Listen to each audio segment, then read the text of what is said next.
Ashridge, Episode 9, Those Below, written and produced by Tony Walker.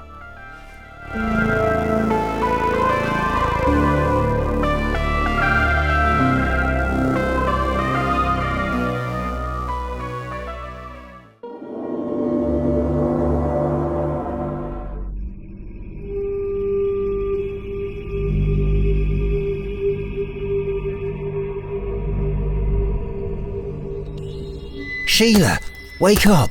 What? What is it, Ben? I was having a dream. It's there again, outside. What's outside? Well, I can't hear anything. Listen. It's coming from the bridge over the canal, where I saw that child holding the light. It wasn't a child. It was one of the visitors. What are you doing, Ben? They want me.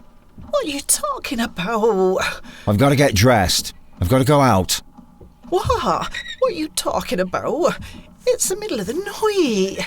I've got to go. Oh, Ben, what are you saying? You don't have to go. Stop. Don't go out the door. It's the man with the globe. I can't help it. Ben, no. Oh, wait.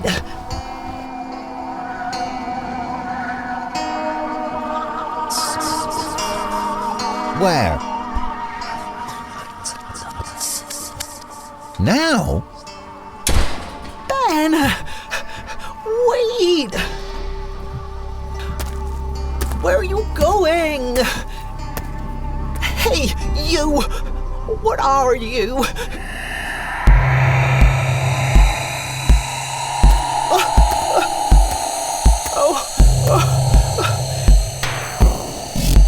What are you doing to him? Ben, don't go. Leave him.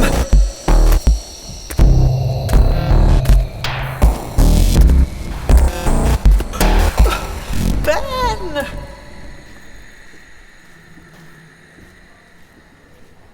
So, you don't remember anything about what happened? Well, they say I had a heart attack by that road bridge. I don't remember much after I got that pain in my chest. Well, luckily Dave Thatcher was passing just at that minute, and he drove to the phone box and called an ambulance. You don't remember the figure with the glowing light? Who took you there? The one I saw under the canal bridge last January? I remember someone. He wanted me to go into that crack in the concrete. He said I would be their eyes.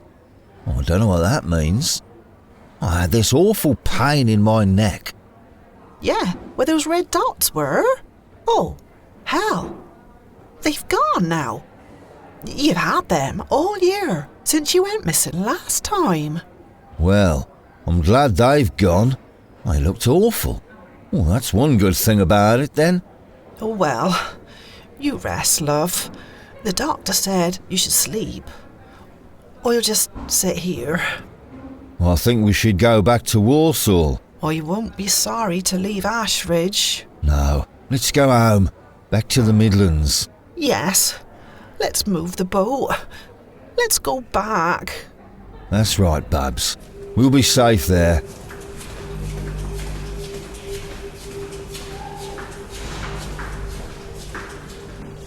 Hello, Mrs. Benson. Hello, Lindsay. I see you're in uniform. You on official duty? I am, Sheila. That's why I got Mrs. Benson, I suppose. That's it. How is he? Well, doctor said it was a mild one.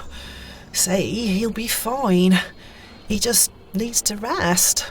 They say he didn't remember much, so I thought I'd talk to you. Should we go through to the relatives' room?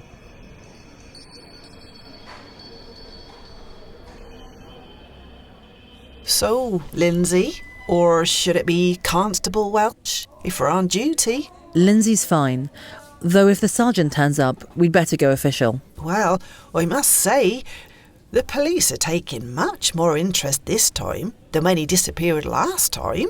I probably shouldn't say, but that road bridge turned up on the sleuth database as the location where Tom Smith and Charlie Girdrock disappeared all those years ago. That probably explains why they wanted me to ask further questions. Anyway, I understand that he's forgotten most of it, but that he did tell you more when you were in the ambulance, and I understand that you may have seen another person with him. Well, yes, but I told the police all this last time. I told you about the weird dwarf or kid or whatever it was with the glowing globe of light under the bridge, but your colleagues weren't interested. I was away on training, so there weren't any local officers around. They don't know Ashridge. But tell me now, what did you see last night?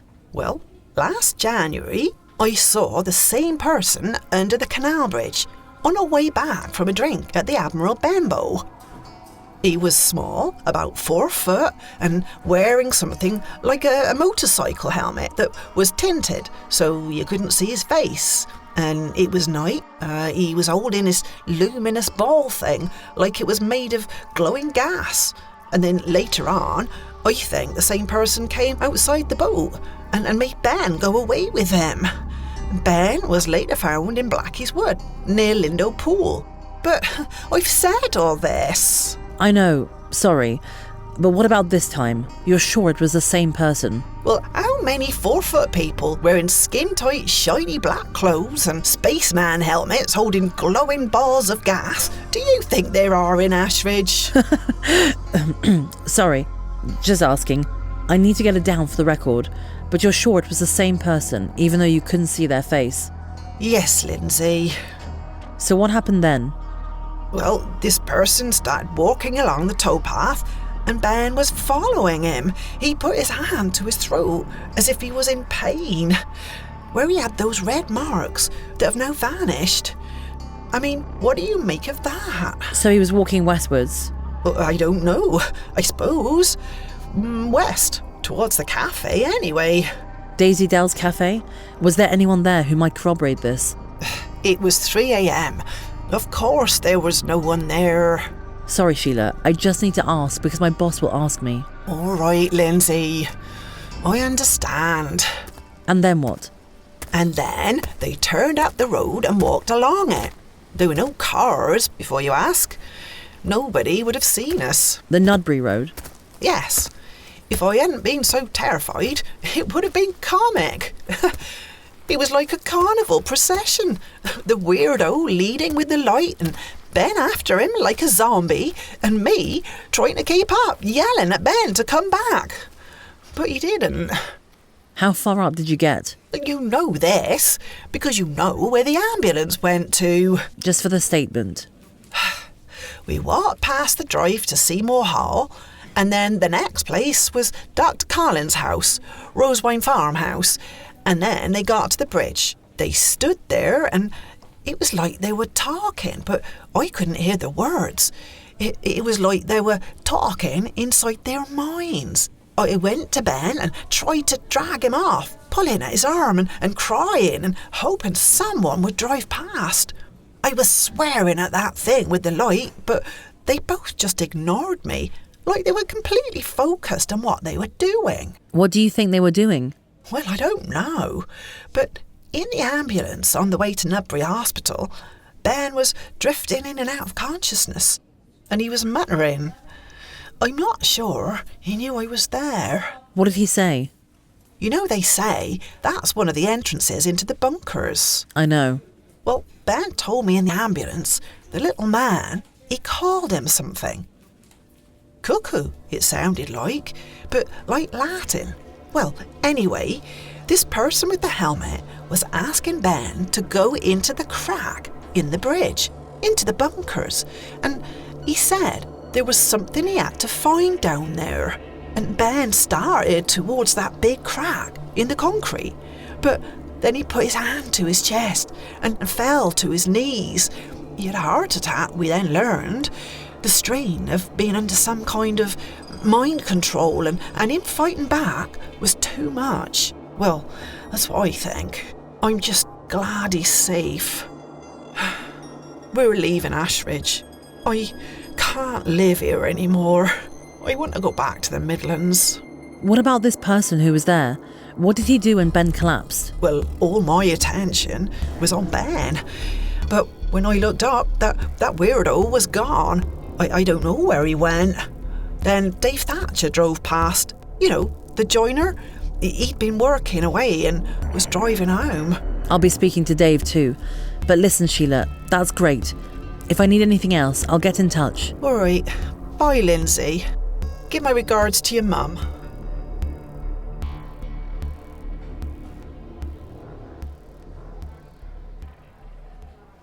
Hi, She. How are you? Well, I've just been talking to Lindsay Welsh. Deborah and Mark's girl. Yeah, She's a copper, isn't she? yeah, she's doing her best. But how are you? On the mend. But I don't think I can do the mummers play. Well, you might. I know you love all of that, though. No. I'm not sure I'll be able to do all that toy fighting with Andy Haddington. Will you do me a favour and tell Alistair Brown he'll need a new Turkish knight?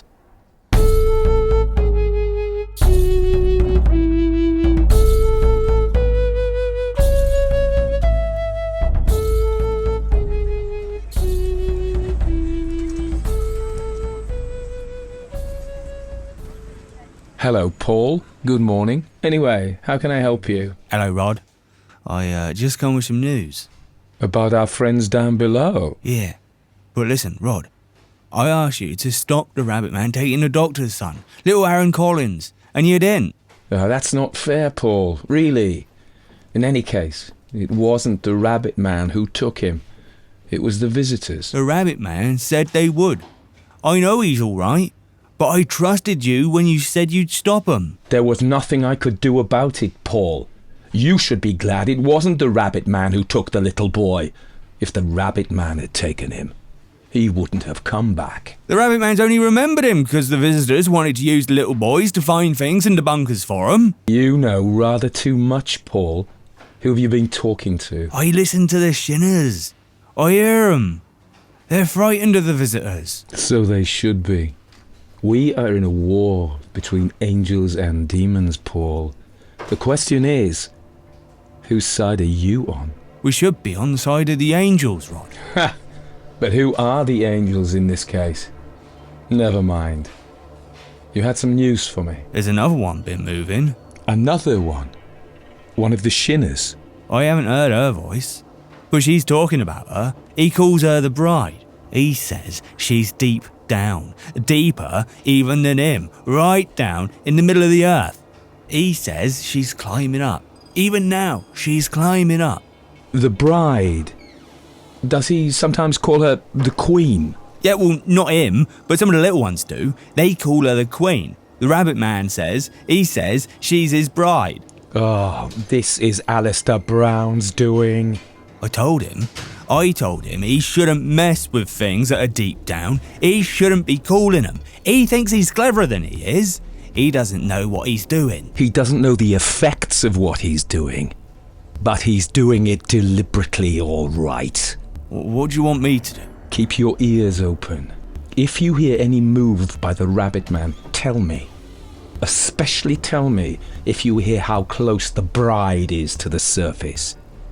And Paul. Yeah? I will use whatever influence I have to keep you safe from the visitors. But they may become aware of you. The further they are from the earth, the harder they are to understand. I'll try to make it plain that you're helpful to us. But the higher the places they come from, the more difficult it is to communicate with them, and the stranger their motives are. But you'll keep me safe, Rod, won't you? I'll do my best, Paul. But don't talk of this to anyone but me.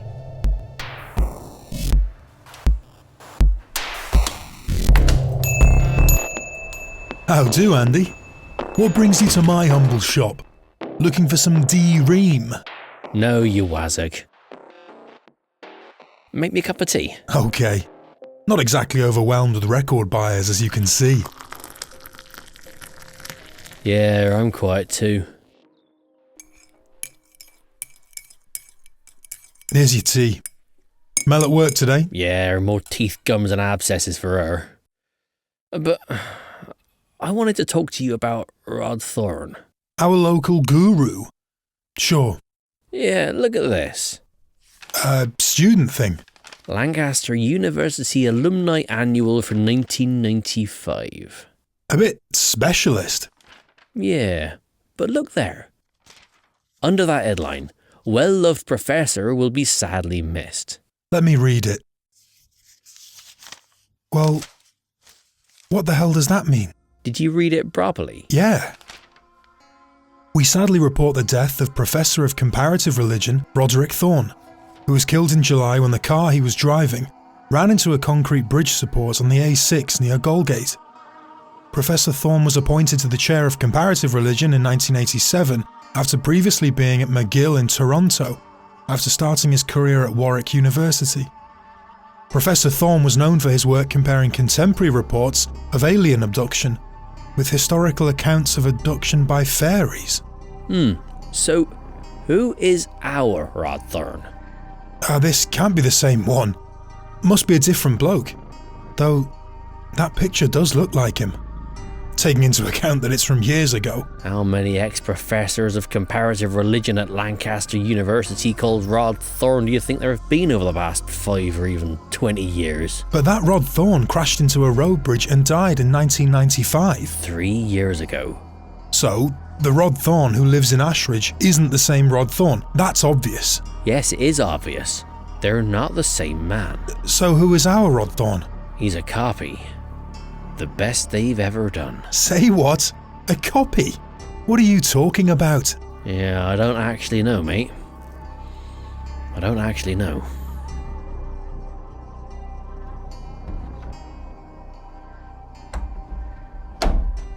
Hello, Sarah. Please, take a seat. Oh, hello, Dr. Collins. I just wanted to say, I was so pleased to hear you got your little boy back safe and sound.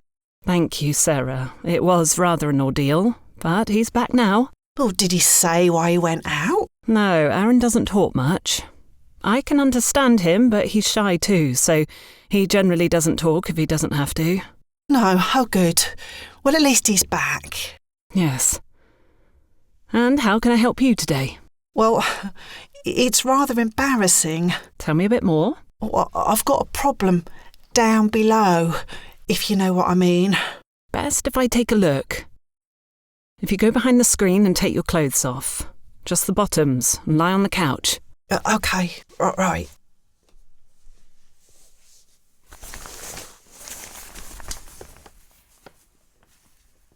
OK.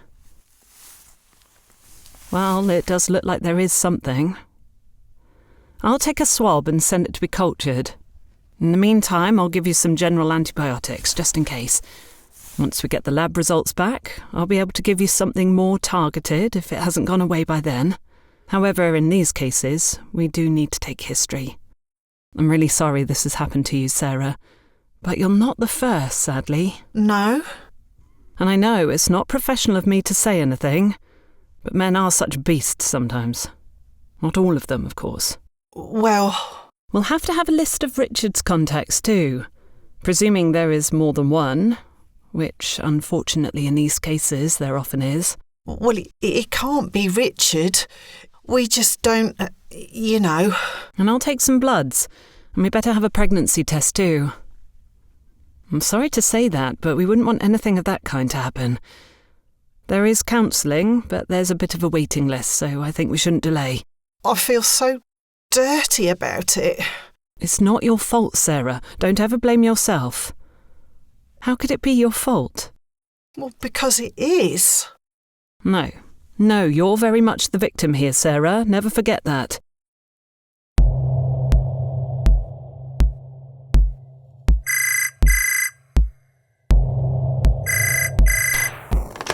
Hello, Sarah. I hope I haven't caught you at an inconvenient moment. No. Do you have the results? Yes. There's two things, really. Firstly, the infection. Well, weirdly, it doesn't appear to be bacterial, which is odd, because they nearly always are. Well, what is it then? Well, and this is most odd, but don't worry because we have something for it, but it's fungal. Is that bad? No. I can send a prescription to Watson's pharmacy. Oh, could you send it to Boots in Nudbury, please? Well, I can give you a script, then you can take it wherever's best for you. Is it serious, though? I am sure we will soon get rid of it with some miconazole. Oh, well, you said there was something else. Yes. And the two things might not be connected. Why not? Well, you gave me the impression that the infection was quite recent. Well, yes, it is. So, not to beat about the bush, you're also pregnant. I thought so when I was palpating your abdomen. I could feel the uterus above the pelvic bone, which generally means the pregnancy is at least 12 weeks in. Maybe more. Well, I can't be. Well, that's what the test shows. Though we can repeat it to be sure. I take it from your tone of voice that the pregnancy is not so welcome. I don't know. I just don't understand it. For most reliable results, we really need a test after 9 days. Is it less than 9 days since you were intimate? Yes, it was the other night. Well, we'd better get you in, and I'll ask Jelka to give you a scan to see how far pregnant you are. But you said 9 days for the test to be reliable. Yes. Well, then it must be a mistake. Best thing is to wait till we get the scan results.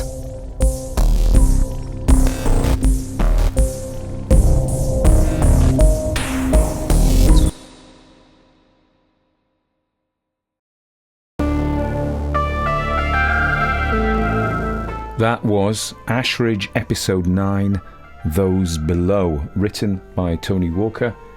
The cast were Ben Benson, Simon Jackson, Sheila Benson, Maddie Bayliss, PC Lindsay Welsh, Alex Jenkins, Rod Thorne, Tony Walker, Paul Smith, Andy Roberts, Steve Nichols, George Hall, Andy Harrington, Ed Jenkins, Dr. Emily Collins, Vicky Jo Eva, Sarah Wright, Maddie Bayliss, sound design by Jasper Lestrange, and music by the Heartwood Institute.